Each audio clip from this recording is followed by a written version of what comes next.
Welcome to When Love Hurts, a podcast that explores the abuse of women by men through women's stories and expert insight. We break down what abuse really is beyond physical violence and look at its deep emotional, psychological, and societal impact. This podcast is designed for everyone, survivors, support persons, and professionals. Let's begin. Welcome back, everyone, and thanks for joining us. I'm here, Allison Epp, with my co-host, Joe. I guess I don't need to full name myself, but here's my co-host, Joe. Joe Neal. And joining us, as always, the authors of the book, When Love Hurts, Jill and Karen. So today we are going to be tackling women's experiences of being harmed by people and services that are meant to help them. But first, our land acknowledgement. Let's pause for a moment and acknowledge we're on the unceded territory of the Wasanic people on the far west coast of Canada. So we just came in from getting our pictures taken by the wonderful Sherwin of Pink Sheep Media, who Sherwin's been a part of and an incredible supporter of the When Love Hurts work for almost 20 years, you were saying? Such a long time, Yeah. It was really fun to get our pictures taken, and we are even dabbling into making TikTok videos, guys. And hopefully one of those pictures will turn out okay. Yes. The listeners will be able to find it somewhere. Yes. We just want to say we are really young. That's what the TikTok was. And TikTok. That's why. So just so you guys know, we are just young and alive. Oh, yes. That's it. That's all. That's all I've got to say. And Today we're going to think about this concept of the harms of help, which might really fly in the face of anyone who thinks that they're helping anyone, but especially in this area. The idea of harms of help came from the research that we were conducting at the hospital where I worked. We traveled around the province and we gathered information from about 250 women. We held focus groups in many communities. And we were asking them specifically about how violence against women, substance use, and mental health were connected. But as a result of hearing their stories, and we always ask them, what was good support and what were some of the barriers to support, we got a lot of stories about what was not helpful. And when we were transcribing, we realized that of the thousands of pages of the documents, a lot of the data, women's stories, were about the harms that they experienced as a result of seeking help. So one of my colleagues actually came up with the name, and really it's such an accurate description of the harms of help, because women describe being harmed in their relationship. And then if services are based on kind of power and control, like taking control of women's lives, giving them advice, monitoring them, having expectations of what they do, or just having the power to name what's wrong with them, it's like the abuse is being repeated in the service. Yeah. Lots of women talk about the rules that they face when they go to organizations and the unrealistic expectations of what they have to do in order to keep their kids, get their kids back, etc. And so these are all ways that services can harm women. And so what we were going to talk about today is this idea of what's harmful, but also what's been helpful. Women told us stories about what was helpful, and we hear from the women that we support all the time what has been helpful. And often, they talk about what was really life-saving for them. Would you be willing to say a little bit too, Jill, about, because I know when you did all that research, you were also thinking about women who might have additional vulnerabilities that we've said in a previous episode that what we're talking about can happen to any woman, can happen to any woman. But we also know that certain women are made more vulnerable for certain reasons, not more vulnerable to abuse, right, but more vulnerable in terms of trying to access support. And Karen, what you're pointing to is this very idea that in the dominant discourse, there's the idea that some women are more likely to be abused. Right. But actually that part is not true. It can happen to any woman. But how we respond to women or how we create services that are helpful can add more vulnerability. So for example, if we only provide services in one language, it keeps many women out from that experience. If they're not culturally sensitive practices in an organization. And if everything is kind of centered around our whiteness, women don't see themselves in those services. So the vulnerability is that they stay away from potentially helpful services because they can't find themselves or their language there. Yeah. And also some of their values. Many cultures like ours hold family very, very special. Yeah. And if they think that we're trying to separate the family, that might not feel like a place that they're going to get the right kind of help. Yeah. Also, when we think about women, for example, who are in survival sex work, they told us over and over again that they were left out from services because they sort of didn't qualify in this idea of domestic violence, like in who those women are. They're being hurt by a partner, and so somehow they need to go somewhere else for service. And certainly women who have mental health and addictions at a certain level are told that they need to get those under control first. And what we believe, all of us believe, that no matter what door a woman comes to, that's the right door for her. And her response, the response that we give her, should not make her more vulnerable, should not harm her. And it often does. We send women away. We put women on lists like they're not allowed back in until they behave themselves properly. They've been to 15 services and been really disappointed. And then they come to us and they're upset. And then we're like, oh, we can't help you until we don't help people that are angry. You have to go away. Yeah. Whereas, we would think, well, she's angry for a reason. And how can we help rather than how, that's not my job to handle that. Right. Yeah. Yeah. Yeah. Joe and Allison, I'm just thinking as two people who navigated these rocky waters of abuse, I wonder if you can think of a time when someone or an agency or something wasn't helpful for your journey and maybe even added to the turbulence of the journey. I mean, I was incredibly isolated, so I wasn't able to sort of talk to that many people. I had to be really careful because my partner was a leader in our community, well known, well loved. And I did go to some people to say, what was happening and to see if they could help. And I was told that because they didn't experience my partner in the way that I was describing, that I must be mentally ill. Which was pretty devastating. It really was. Yeah. It was really devastating. Yeah. Right. Yeah. Yeah, I heard a lot of when I was testing the waters of if I should share or not. A common line that was said to me was, well, we aren't going to choose sides. We don't want to choose sides. And that felt really hurtful. I wasn't asking for anyone to choose a side. No. I just felt very silenced. I think I was just testing if I was safe enough to share. And that really kept me quiet.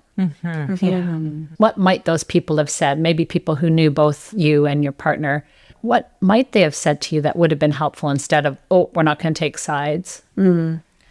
Yeah, I think all I was looking for was for someone to hear me. And so if I started sharing, if all they could have said was, I'm so sorry that you are walking through this. What is it that you need? Or how can we support you in whatever way you need? That was really all I needed to hear. Yeah.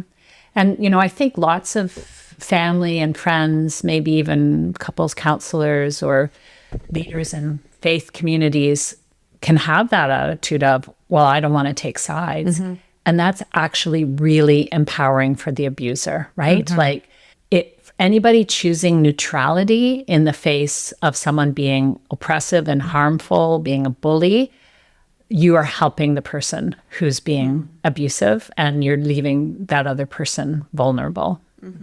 So that kind of neutrality isn't actually possible in the context of abuse, but we do hear that a lot. Really what you're saying and what we want to look at is what are the dominant discourses, what are the ideas that professionals are holding that may put women at further risk? And when we say professionals, we really mean advocates and friends and family and institutions in general. What are the ideas that are held there that prevent them from creating services that are really supportive for women. So one of them for sure is that there's unconscious and conscious bias that is gendered, that somehow we continue to favor men over women in general. So Joe, when, in your story, like somehow you were delusional, like you didn't make any sense because it didn't fit their gendered idea of him being, who he was. And they they believed him and got just pushed my story completely away, explained it in a way that was favored him. Yeah. And even though here we might say they just got honeymooned and they're really naive, it's really hurtful for women when that happens. Yeah. It's like, can't you see what's happening? Yeah. I can't remember if I said this on here or not, but just the other day I was supporting a woman and she was pregnant and her midwife came and the partner was all loving and caring and supportive while the midwife was there. And as soon as she went out the door, he went into a rage around the things that she told her, the midwife, and that she exposed her naked body to her and how inappropriate that was, and that he felt like he wasn't as included. And he was just in a rage. And that midwife will never know that unless she's paying attention. Yes.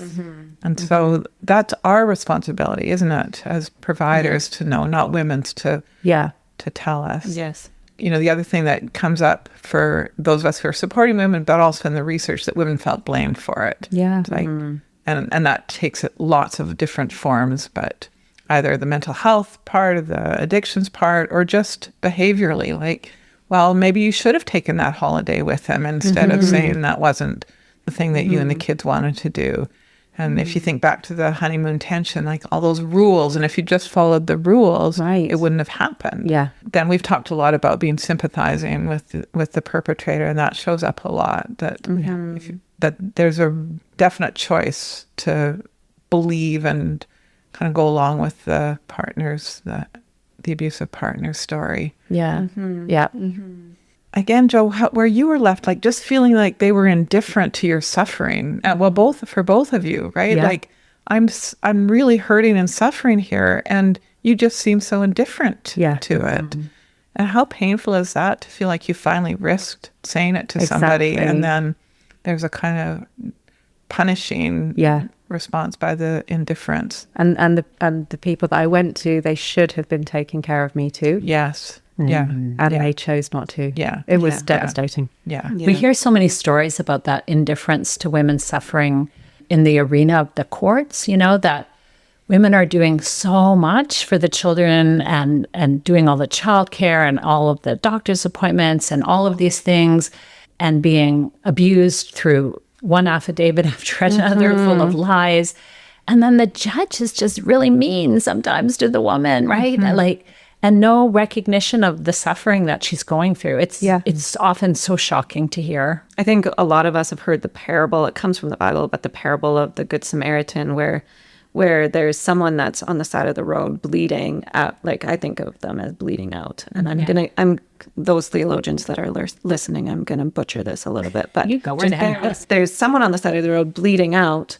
Meanwhile, all these friends and family and supporters they have the title of being a helper, Right. Yeah. yet they are continuing to walk past and not actually see that there's someone down here bleeding out. Yeah. And that's that woman until whose responsibility is it actually going to be to actually stop, Right. stop for her and see her and listen to her. Yeah. Yeah, sometimes I think all the models and all the theories and all the approaches, it's really not what women need most. I mean, when you think about your responses, it's about time and care and attention and believing.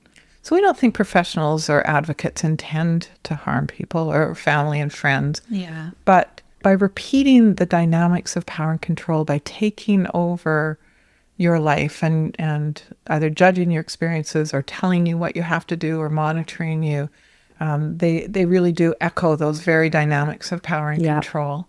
So we saw in the first episode, the dominant discourse can lead to all of these inaccurate ideas, right? The lies really about women and their experiences.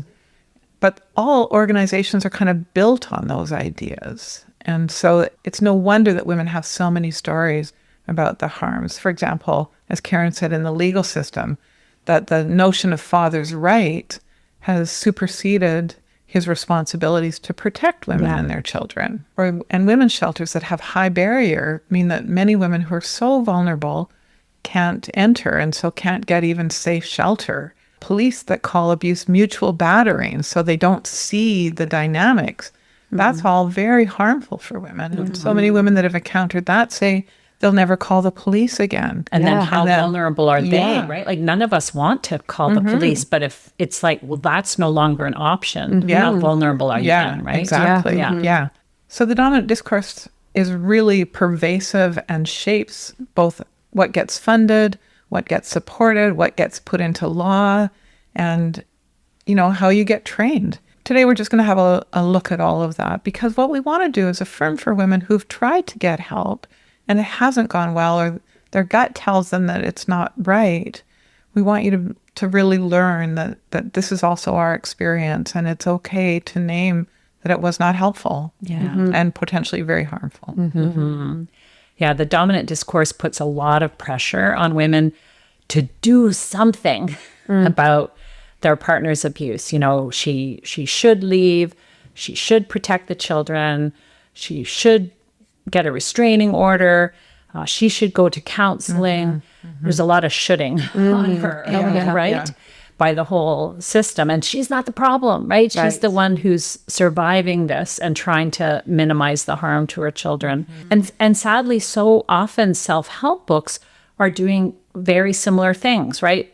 Giving kind of endless advice about how women, if they change themselves, then that will fix and change their relationship. And those things really kind of echo what their partner's doing, of making a lot of demands and in various ways communicating you're the problem and you need to change. Karen, that makes me think of an experience that a client had shared with me. And again, names have been changed with this, and I'm changing some details, but there was a client that she shared. She met with a counselor who had made a lot of claims about understanding abuse, and she had previously worked as a counselor for children exposed to violence. So there seemed to be quite a lot of expertise on the face value. Yep. And then the counselor said some things to the client I was working with that gave her just some icky feelings. And like it just didn't sit well in her gut. And what was said was the counselor had said that she may be experiencing some negative confirmation bias about her ex-partner. And she said she did not understand what my client was saying by saying there might not be safety in both houses. The counselor spoke about the abusive ex-partner as if his concerns were really valid. Right. And when in fact they were likely quite fabricated. Yeah. And he is the cause of the concern that he claims to have these valid concerns about the way he's wondering if his role is not as important as hers as the mother. And so it was really just the responsibility was being put onto her for making sure he was being treated as an equal parent. Right. And she needed to do stuff. And she was the one that was having the language of negative confirmation bias, meaning she wasn't she was really looking for the problems, right? Yeah. Such an example of not letting the woman be the expert on the abuse, right? That the counselor is positioning herself as the expert. And we really know that if anything, women are underreporting what's going on, right? So we really never want to doubt or question or suggest a woman is seeing something that isn't there, because she's probably, that phrase you use, testing the waters to see if we're a safe person to talk to, and probably not sharing everything. Yeah, because even that language of safety in both houses, right? Like it sort of hides what's going on, which is the kids aren't safe in his house, but women have learned to say it kind of very politely, but then you can hear the gender bias or the kind of reframe for the therapist, the counselor. It's like safety in both houses. This is not the problem at all. But this neutralizing or equalizing, I think in this case, equalizing of of the problem. And, when we think about like the male sympathizing, it's like giving him so much more room, and his concerns are valid too. I remember a woman that came to a group was so worried about her baby. The partner disappeared before she had the baby, and then he reappeared demanding time. And so the first step was being supervised visits. Yeah. And so so she had to drop the baby off. Can you imagine the terror for her? And one day she came back and he was out of supervision with the baby on a walk. And the woman who was supervising, a paid supervisor, said, it's just not fair that he can't have a relationship with the child except one that's supervised. I just don't think that's appropriate. Like, against the court order and against, if she believed the woman, she would know there were serious safety concerns. Right. But she got honeymooned and she made a decision, but that's sympathizing with the abuser. Right. Absolutely. And what's coming to me about both of these examples is that these are people who are supposed to understand abuse and what it is and how men use it. And clearly that's not the case. They're not understanding. Yeah. And they're putting women and children at greater risk. Yes, right? exactly. It has been disappointing for Karen and I, in a way, to see that some of the anti-violence workers are also being really brainwashed into the dominant discourse as well. And of course, there are many, many, many that aren't. And we're so relieved that there's so many who are doing really good work. But there's a kind of higher expectation, like you say, when they say they're doing the work and they don't understand it, or they're What we learned from women is that they're doing so many things to try to, quote, fix the problem, but they can't, right? Like, they can't stop the abuse, and separating doesn't stop the abuse because the problem is the abuser.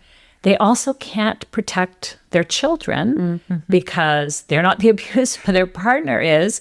But the system also will expect women to keep their children safe. And so as women try to access help, they are often disappointed by systems that fail to support and protect them and their children. I'm thinking about a woman, her daughter came home and said that the dad had pinned the little girl against the wall in a chokehold.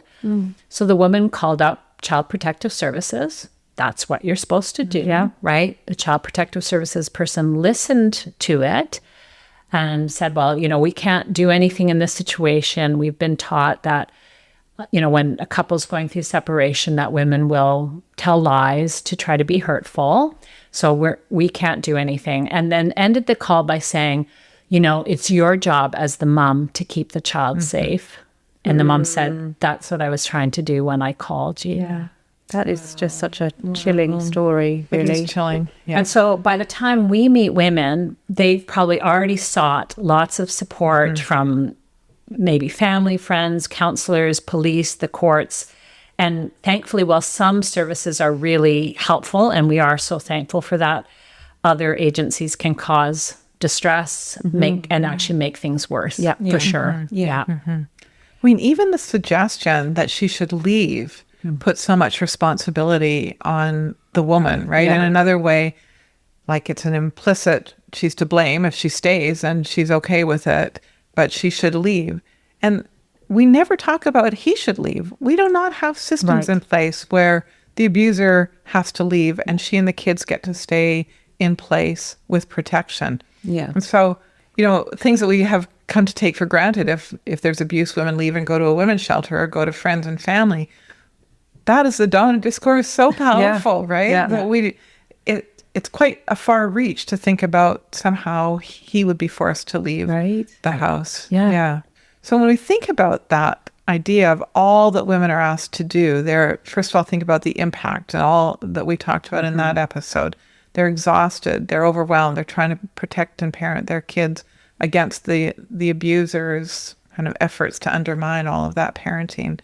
They may not be feeling well, except like they're exhausted. And lots of them we support are still working, trying to hold down a job at least, and run a household. So imagine if a person had been held hostage for 5 years, the person is finally freed from captivity, and then society says, so you picture the hostage being released and they're coming down the plane. There's not a greeting party saying, okay, now go get yourself a job, find a home, make sure your kids are cared for, and get to school. Oh, and by the way, you must cooperatively and respectfully co-parent with your hostage taker. We will be watching you carefully and monitoring to make sure that you are a good parent and that you're cooperative with your hostage taker. Even though you've been treated atrociously for many years by this terrifying person, and we will not provide you adequate finances or the opportunity to get educated in order for this to be accomplished. Can you imagine how unrealistic that would be to expect? I mean, we in Canada have just had 2 hostages released in the last couple of years, and we can be sure that they had financial support, they had all the room in the world and all the help in the world to recover from that. Yeah. And they were seen as heroes for surviving that. Right. And we do not treat women in these very same positions. We talk about being trapped, but they are hostages Yes. to him. Yeah. Absolutely. And the expectations are enormous. Yes. Yeah. Absolutely. And this is what we're telling women when we tell them to leave, when we expect them to leave and protect their children. Yeah, navigating the services and systems can be so overwhelming and daunting. You may have had a bad experience. Maybe you feel like you've done something wrong, or you're too upset to really explain everything that's going on. You just don't have the words. And what we want to tell you is you were not the problem. You were not met properly in your crisis. I want to draw a quick parallel because I've had breast cancer 3 times now. And I could show up in any way, shape, or form to any medical professional and get the appropriate care I needed. Nobody was saying, oh, those cancer cells are misunderstood, or maybe you're overreacting. This is the third time. What is wrong with the care? You must be attracted to the cancer cells. I didn't have to get it right. I just had to get my body to the right appointment at the right time. That was all that was asked of me, right? But women have to learn what all these systems are, first of all. And then so often when they do show up at a place where they should experience kindness and affirmation and support, they get kind of questioned or judged, or, oh, you're in the wrong place, you should be over there, all those kinds of things. Right. Exactly. Yeah. And women don't think they're going to have to figure out these services or systems. Nope. When women are first starting to look for support and help, they've never thought that they might need, to go to a women's shelter or to apply for income assistance. And how do all these things even work? Right. It's a minefield that they have to manage. Even if you've been made to feel like you are the problem, or that you did something wrong when you went for help, you didn't do anything wrong. These services, unfortunately, are based on the dominant discourse. That means that they're coming from this perspective that everyone is responsible. But mostly women. Yes, exactly, Jill. Yeah. We need to name that. There is a bias towards women being held to a higher standard than men. Absolutely. And then, we have this sympathizing with the abuser. Remember that term, himpathy. I think it's super helpful. You'll start to see it probably everywhere. And it leaves women feeling responsible, blamed, and flawed. Yeah. And trying to understand and respond to the expectations and processes of each system can be extremely exhausting, disheartening, and sometimes humiliating, right? Women sometimes really get humiliated. And consider that women are forced to engage all these different systems of support at a time in their life when they're feeling really vulnerable and terrified because of the abuse they've experienced, and that the abuse is continuing post-separation, of course, right? Yeah. And so they're probably still being harassed, stalked, and attacked in various ways as they're trying to find good support. This might be a good spot to share particularly what we've learned from women about their experiences with counselors. Jill and I, of course, for years have been just hearing stories from women about their experiences of going to counselors. And so we decided we'd be a little bit more systematic about trying to gather information. So we interviewed 60 women who had come through the When Love Hurts program about their experiences of counseling before they came into When Love Hurts. And we learned a lot. And we didn't think we'd be so shocked. No, but even we were shocked. Wow. Right? Yeah. So I just want to share a few of the things that we learned from that.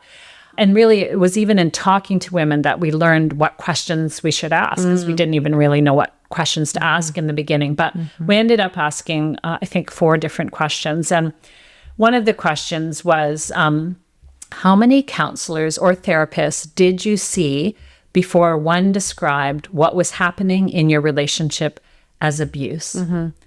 And more than 50% of the women said 4, 5, 6 counselors. So it's not like 1 or 2. Women are seeing a lot of counselors. And I think particularly about one woman who said, I engaged probably more than 12 counselors in a 10-year span. Yeah. Wow. And they all focused on me working harder in the relationship. Yeah. And that's so often the message from women, right? Is that to women, how to work harder. The next question we asked was, with the counselors who did not recognize abuse, did you feel your safety was taken seriously?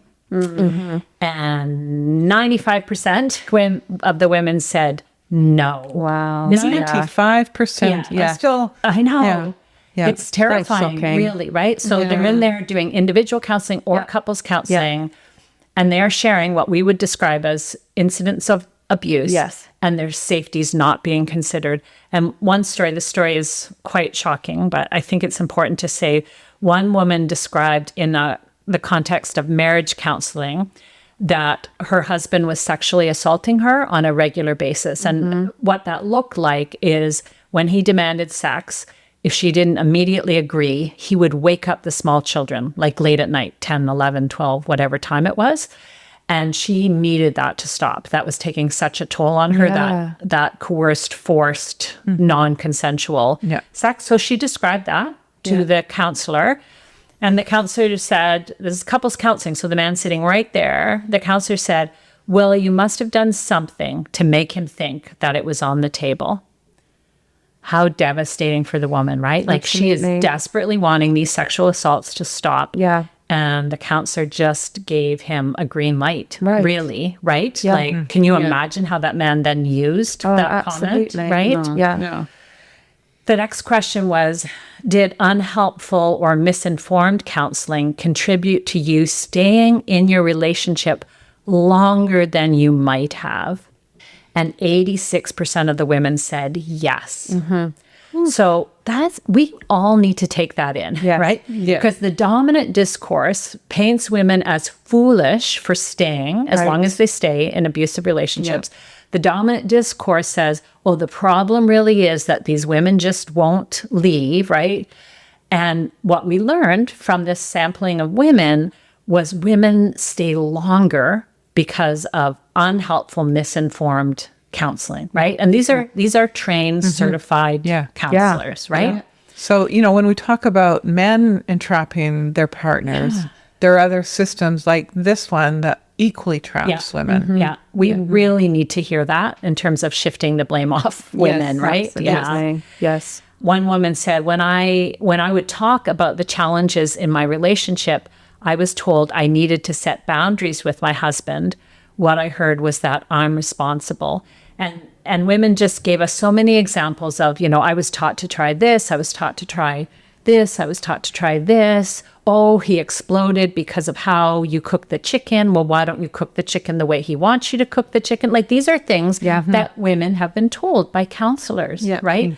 And what it does is it keeps communicating, you can change this, hang in there, you work harder, it'll change. Karen, we haven't shared with listeners more of our thinking about boundaries. Do you want to just take a minute here to talk about that? Yeah, I think so, because it gets thrown away and thrown around in such... We'd like to throw it away. such unhelpful ways. Yeah. So often people think that the issue is the woman's boundaries, and it is not. The woman absolutely has boundaries of different sorts. If you go into a bathroom and lock the door, that's a boundary, right? If you say to your husband, please don't ever call me that horrible name again. You know, maybe he's on honeymoon and he said, I'm sorry, I won't ever do that again. And she says, like, please never call me that horrible name again. That's so terrible. And then the next time he explodes, he calls her exactly that name. Yeah. Or he kicks the bathroom door down, right? So this is not an issue of boundaries, right? Someone who is abusive wants to get rid of your boundaries, because your boundaries are trying to allow you to have some control over the parts of your life that you have reason to have control over. But he doesn't want you to have control over parts of your life, right? Yeah. So he will blast through your boundary. He'll chip away at your boundary. That's another thing that we talk about by, asking you over and over and over again, or belittling your no. Oh, you're so sensitive.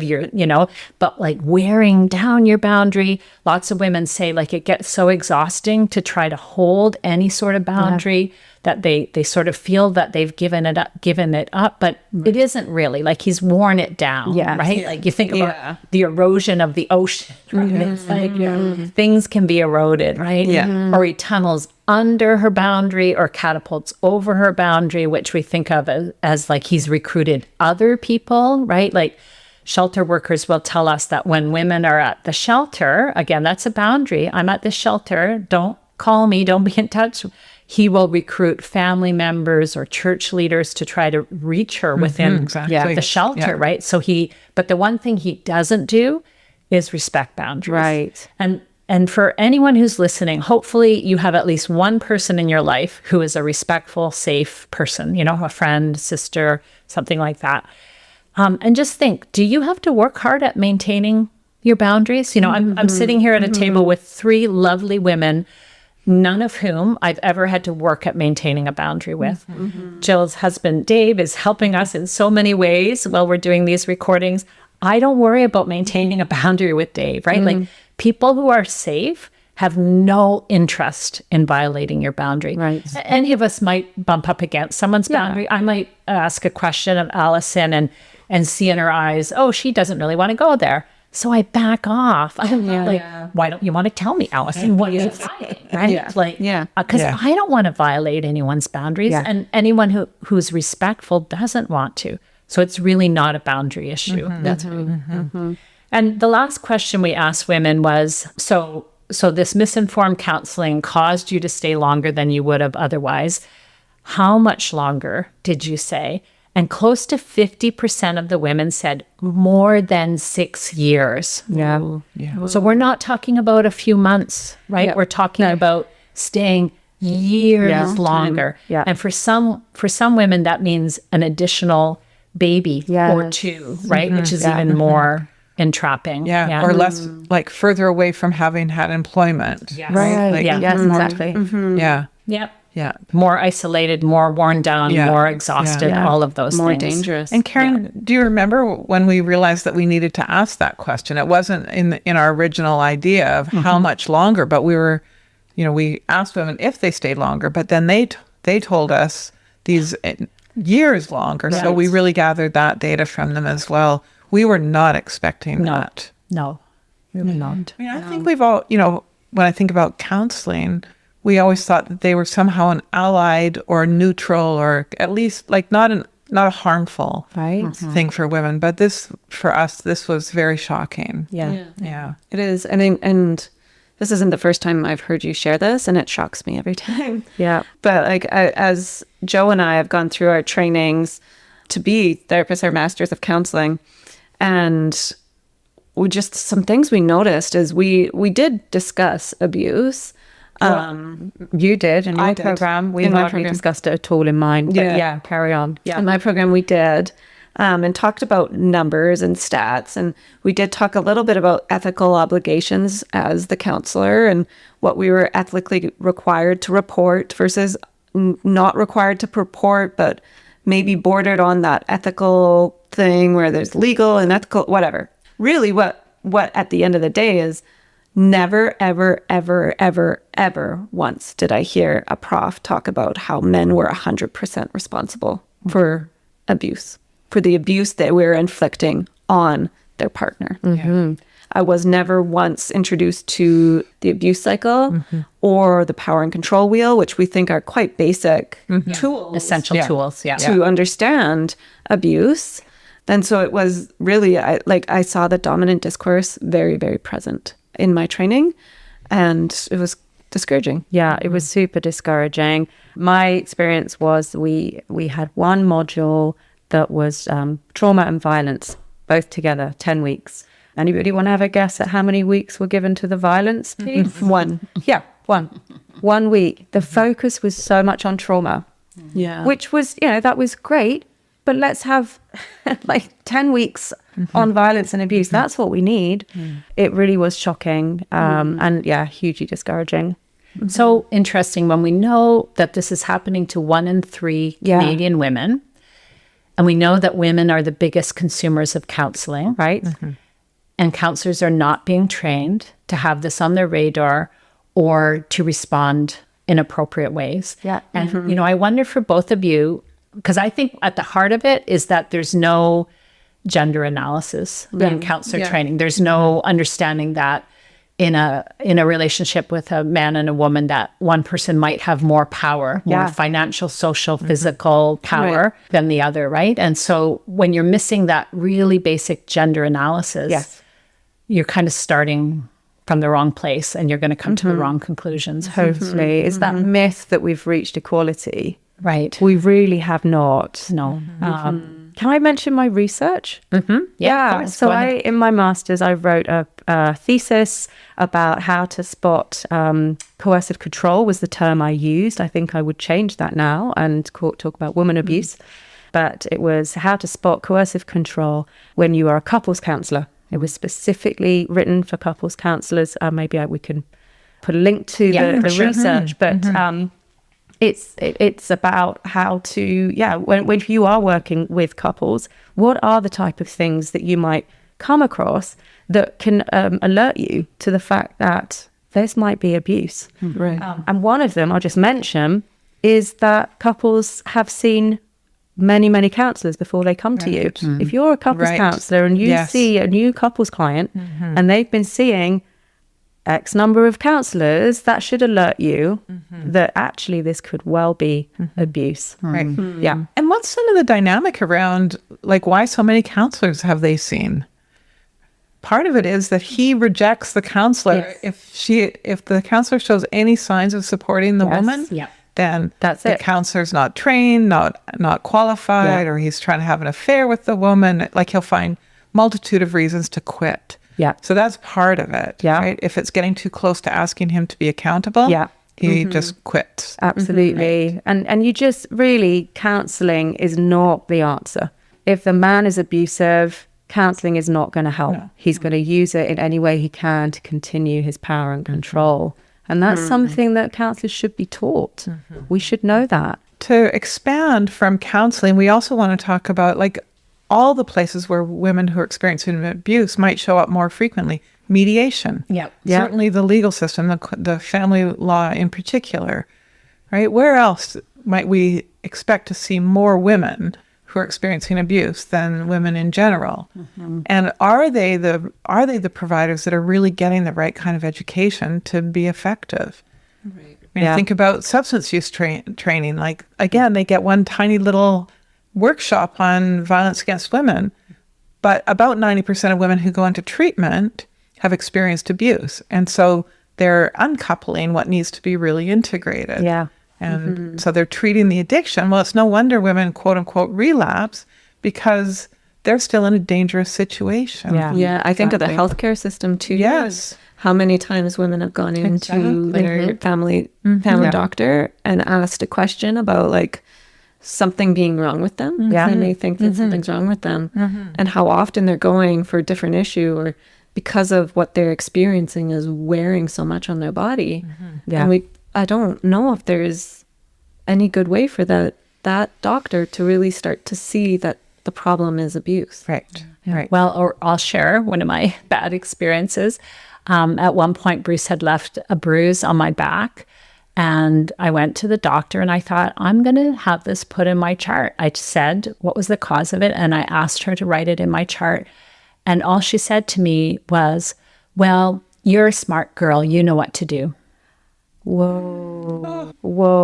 And I think what she was saying is, well, obviously you're going to leave. You're going to leave. Yes. I was not in a place or time when I was going to leave. So then I guess I'm not smart. Right. But Yeah. like, couldn't she have, I don't know, directed me towards some kind of resource? Or asked, are you okay? Yeah. Are you okay? Or do you feel safe? Yeah. Yeah. Not you're a smart girl. Oh, exactly. Like You the know what to do. terminology there. That was it. Maybe 5 minutes, right? Like so often doctor's appointments. Yeah. So short. Wow. So many missed opportunities. That's what I'm thinking. You know, missed opportunities to help and support. And ending up really shaming, blaming, silencing. Right. Sometimes it's more than just the missing of the opportunity, isn't it? It's the, like you say, it's the harm that's done. You know, it's interesting in healthcare, one of the trends in healthcare to respond to violence against women is the idea of screening, which is a model of healthcare, right? They screen for disease. Yeah. And so now they're screening for what they call IPV or DV, which now sounds like a disease, right?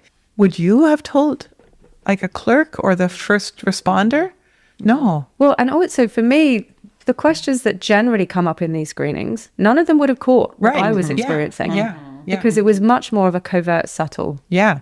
I was asked once, I was so sick and barely aware of what was happening. But at one point, I recognized the nurse was backing away from me. And I was like, oh my goodness, because I'd seen signs saying we ask all people about domestic violence. And I thought to myself, oh my goodness, she's going to ask me a question about domestic violence. And here's how she asked it. Do you have any experience with domestic violence? Oh, a little bit. Maybe 25 years at that point. Yeah. Well, I've written a book.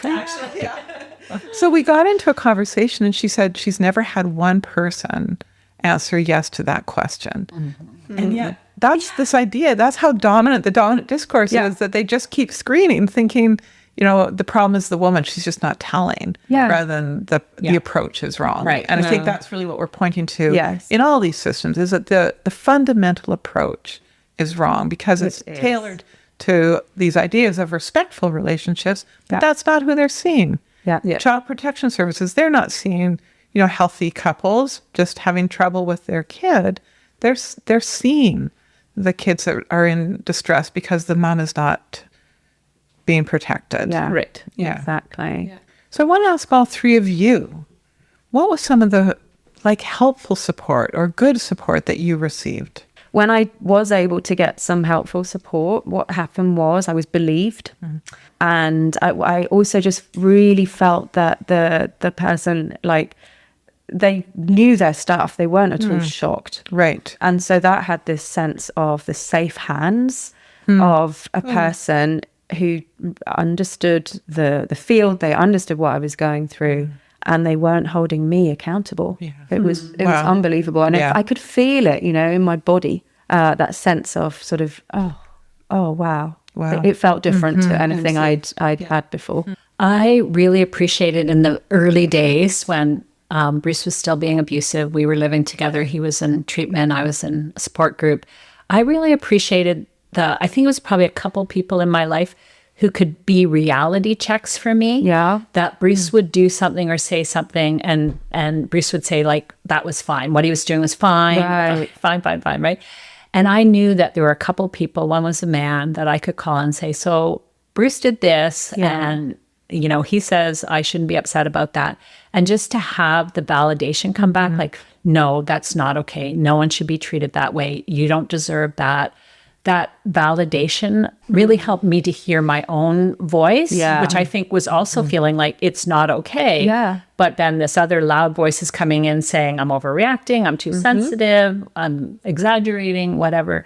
So those people who would be reality checks for me were so helpful in those early days, especially. I feel like I can, you know, I could do that for myself more now. Yeah. But in the beginning, it's so confusing. Yeah, absolutely. And it just makes me think as well, because he was in treatment, right? Yep. How would you know, right? Yeah. For sure. For me, I think really one of my first support people who was really helpful, she never once dismissed me or any of the emotions I was experiencing. I had so much confusion going on and not once did she dismiss any of it and never told me what I needed to work on or what my problems were. even though I know there was things that I could 100% have been working on, and there were things that I needed to likely work on down the road, she really just helped me find the courage to seek out the right kind of help and to speak up and ask for help.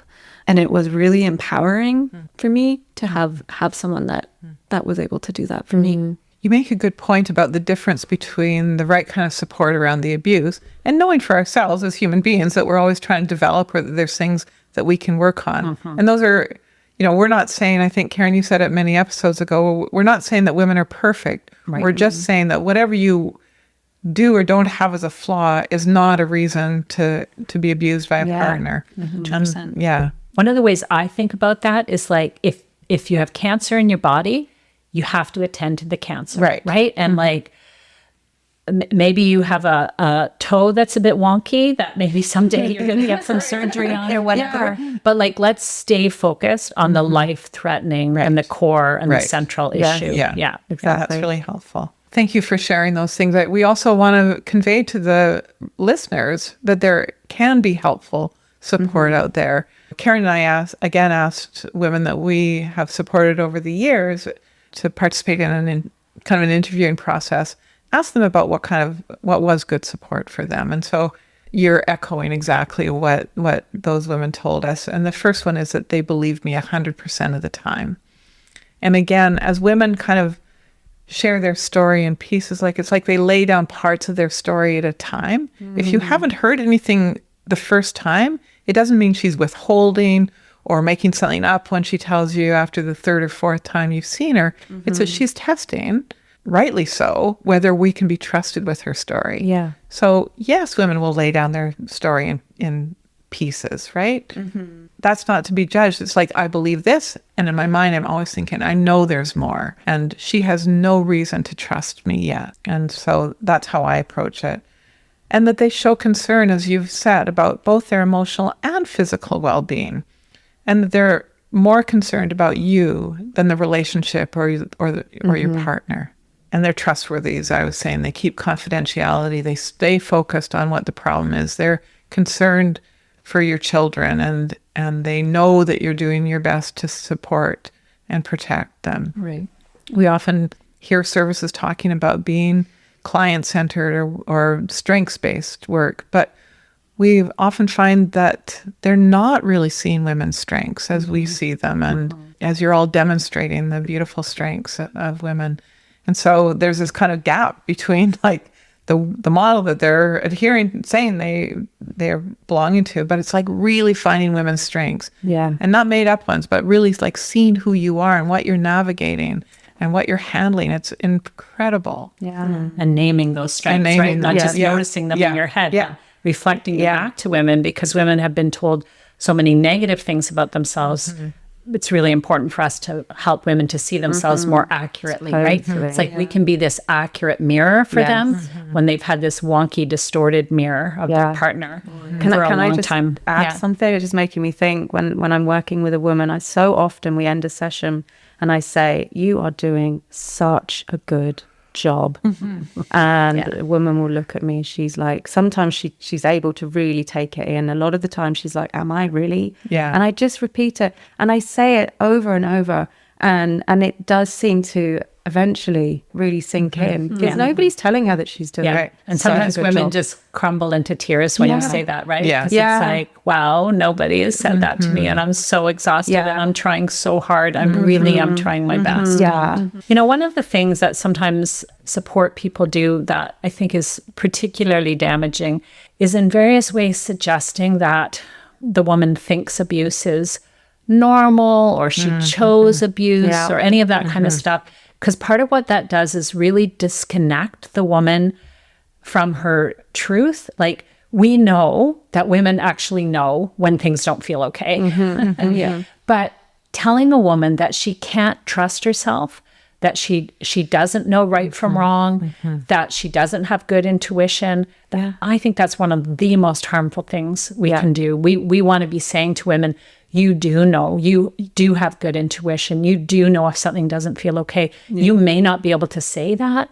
maybe you're even afraid to think it even, but we want to become safe places where women can say what they really think and what they really feel and be validated in that. Because when I think about the honeymoon, they had really clear idea of what they expected in a partner and in a relationship. Yeah, that's right. Yeah. And that gets so twisted and distorted over time. But fundamentally, women know what they're looking for. Yeah. And it's not the abuse, because there is a big dominant discourse that women who've experienced abuse go looking for abuse or somehow. Because it's familiar. Yeah, because it's familiar. No. Yeah.